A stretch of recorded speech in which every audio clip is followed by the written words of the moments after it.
दोस्तों मार्वल की इस साल की 2022 की most awaited series moon night आज रिलीज हो गई है। डिज्नी हॉटस्टार पर इसको रिलीज होना था और आज ये रिलीज हो चुकी है और फैंस इसको लेकर काफ़ी एक्साइटेड हैं। तो आज मैं बात करूंगा इसी सीरीज के ऊपर जो कि इसके फर्स्ट एपिसोड के बारे में है। कुछ ज़रूरी डिटेल्स के बारे में आपको बताऊंगा। तो दोस्तों मेरा नाम है आयुष्मान और मैं लेके आया हूँ आपके लिए कॉमिक्स का ढेर सारा ज्ञान।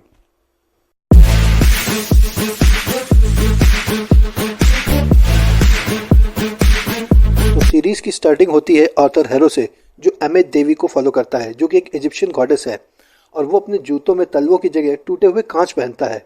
फिर नेक्स्ट सीन में हमको स्टीवन ग्रांट की झलक दिखती है। एज यूजुअल उसने अपने आप को सोते वक्त बांध के रखा हुआ है। वो क्यों? कॉमिक फैंस जानते हैं क्योंकि उसको डीआईडी है, डिसोसिएटिव आइडेंटिटी डिसऑर्डर। वो कभी स्टीवन ग्रैंड है तो कभी मार्क स्पेक्टर तो कभी मून नाइट। खैर, स्टीवन की बस आगे निकल जाती है और भागते भागते वो बस पकड़ता है और पहुंचता है इजिप्ट म्यूजियम में, जहां वो टॉफी बेचने का काम कर रहा है। पर उसको इजिप्शियन माइथोलॉजी का भरपूर ज्ञान है। म्यूजियम की केयर टेकर डोना उसे ताने मारती है और कहती है कि वो एक टूर गाइड नहीं है, तो वो वही काम करे जिसकी वो सैलरी लेता है, यानी टॉफी बेचने की। फिर एक कलीग आती है जिसका नाम है डायलन और वो स्टीवन के पास आकर उसे अगले दिन 7 बजे की डेट की याद दिलाती है। पर स्टीवन को तो कुछ याद ही नहीं है, पर वो मना नहीं कर पाता। फिर अगले सीन में वो डोना से बताता है कि म्यूजियम के बाहर जो पोस्टर लगे हैं उसमें इनियाद यानी कि इजिप्शियन गॉड का जो ग्रुप है उसमें कुछ गड़बड़ी है, जैसे कि हॉरस, ओरिस, टिफंट एक्सेट्रा। ये कुछ ऐसे इजिप्शियन गॉड हैं जो मिलाकर 9 गॉड्स होते हैं, पर इनियाद के उस ग्रुप के पोस्टर में सिर्फ 7 गॉड्स दिखाए गए हैं। डोना उसको इस ज्ञान के लिए धुतकारती है और फिर वो बाहर चला जाता है। म्यूजियम से निकलते वक्त सिक्योरिटी वाला बंदा स्टीवन को स्कॉटी कह के बुलाता है। अब ये क्या माजरा है भला? वैसे कॉमिक्स में अपने मून नाइट की मेन 3 पर्सनालिटीज हैं, स्टीवन ग्रैंट, मार्क स्पेक्टर और जैक लॉकली। तो मे भी सीरीज में कुछ अलग दिखाया जाए, जैक लॉकली की जगह स्कॉटी नाम की कोई पर्सनालिटी हो, वो तो हमें बाद में पता चलेगा। और फिर स्टीवन मार्केट में एक लाइफ स्टैचू से अपने दिल का हाल सुनाता है कि लाइफ में कुछ भी उसकी मर्जी से नहीं हो रहा, सब बहुत अजीब सा हो रहा है। फिर स्टीवन अपने आप को रूम पर वापस लेके जाता है और अपने आप को बांध देता है। और फिर बैकग्राउंड में एक फीमेल वॉइस ओवर आता है जो कि उसको तरह तरह के उपाय बताता है जगह रहने के लिए। ये सब सुनते हुए फाइनली स्टीवन को नींद आ जाती है और हमें यह भी दिखाया जाता है कि सोने से पहले वो द एनियाद यानी कि the group of super gods के बारे में पढ़ रहा होता है और एक लाइन पर फोकस किया जाता है, इंसानों और भगवान के बीच की दरार। और फिर स्टीवन जैसे उठता है वो अपने आप को चोटिल अवस्था में पाता है। वो किसी घास के पहाड़ पर खड़ा होता है और अचानक से हमें एक आवाज़ सुनाई देती है जो कि कहती है कि वो दोबारा सो जाए। दरअसल ये आवाज़ खॉन्शू की है, जो कि एक इजिप्शियन गॉड है। इसी ने मार्क स्पेक्टर की डीआईडी यानी डिसोसिएटिव आइडेंटिटी डिसऑर्डर को अपने कंट्रोल में करके उसे मून नाइट बनने की पावर्स दी हैं। अचानक से हमें खॉन्शू स्टीवन के पीछे खड़ा दिखता है और वो ये भी कहता है कि वो बॉडी मार्क के हवाले कर दे।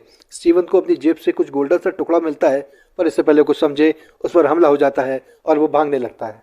भागते हुए शहर की तरफ जाता है जहाँ उसे आर्थर हैरो दिखता है, जो सड़कों सड़कों पर घूमकर देवी एमित के नाम पर लोगों में दहशत फैला रहा है। हैरो के आदमी कहते हैं कि काम में गड़बड़ हो गई है। वो आदमी यही कहीं है।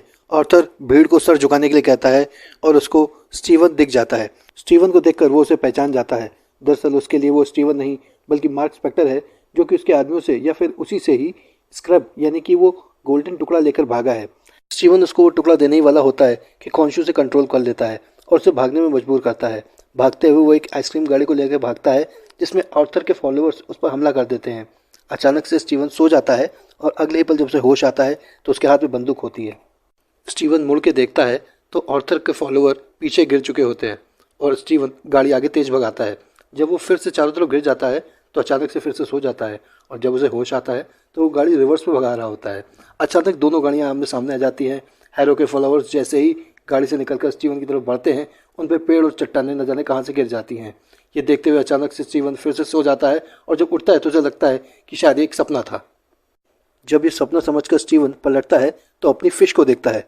वो उसे शॉप पे ले जाता है और कहता है इसमें एक्स्ट्रा फिन एक दिन में कैसे आ गया। सडनली उसे याद आता है कि आज उसे 7 बजे डायलन से डेट पे मिलना है। तो वो तैयार होकर जब रेस्टोरेंट पहुंचता है तो उसे पता चलता है कि वो 2 दिन लेट है। उसे कुछ समझ में नहीं आता कि वाकई में ऐसा हुआ कैसे। फिर स्टीवन वापस घर आता है और उसे अपनी फिश एक्वेरियम के टेबल के नीचे ज़मीन पर निशान दिखता है।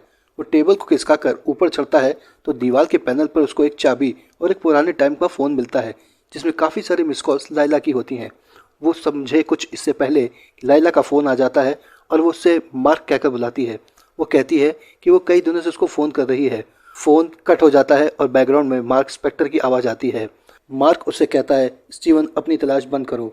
वो अपने रूम से बाहर लिफ्ट की तरफ जाता है तो वहाँ उसे खॉन्शू की छाया दिखती है। अचानक से स्टीवन फिर से नींद से उठता है तो वो खुद को बस में पाता है। उसको बस के बाहर भी रोड पर खॉन्शू की छाया दिखती है और बस से उतरते ही बस में ऑर्थर दिखने लगता है। वो म्यूजियम जाता है और डोना गार्ड को बोलता है कि किसी को अंदर आने ना दे, पर ऑर्थर वहाँ आ जाता है। ऑर्थर स्टीवन को देवी अमित के साथ गॉड के किए गए धोखे के बारे में बताता है और उससे कहता है कि तुम्हारे अंदर बहुत सा केओस है। फिर स्टीवन वहाँ से भाग जाता है। स्टीवन वापस से म्यूजियम में नाइट शिफ्ट कर रहा होता है कि शिफ्ट खत्म करते ही जैसे ही वापस घर जाने वाला होता है उसे कुछ जानवर की आवाज़ सुनाई पड़ती है। एक्चुअली में ये जानवर नहीं, इजिप्शियन जैकॉल होता है जो हमला करने वाला होता है स्टीवन पर। दरअसल जैकॉल को ऑर्थर ने ही भेजा होता है गोल्डन टुकड़ा हासिल करने के लिए। स्टीवन भागते भागते बाथरूम में छुप जाता है कि तभी शीशे में मार्क स्पेक्टर की झलक दिखती है।